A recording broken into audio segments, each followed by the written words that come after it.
El robatori de cable és un problema que afecta països desenvolupats. Darrere d'estos delictes es troben màfies organitzades. Les pujades del preu del coure s'han reflectit en este tipus de delinqüència. Per combatre estos robatoris s'han posat en marxa una sèrie de sistemes dissuasoris. El aumento de robo de cobre y metales responde a redes de crimen organizado que lo venden en países emergentes como India o Pakistán.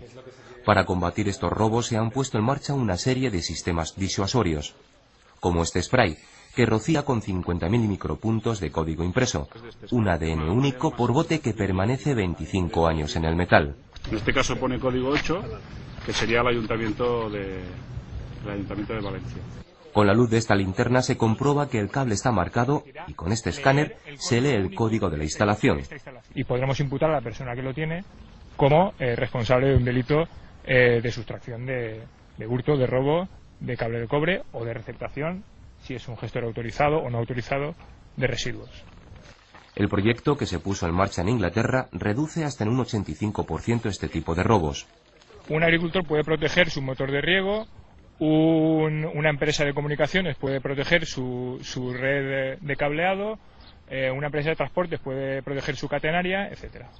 El ladrón queda marcado con el producto y la policía puede ubicarlo en el sitio del delito.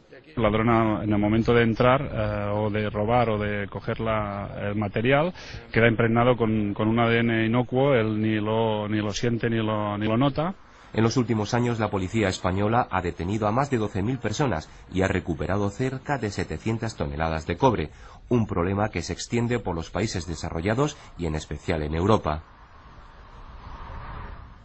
I ara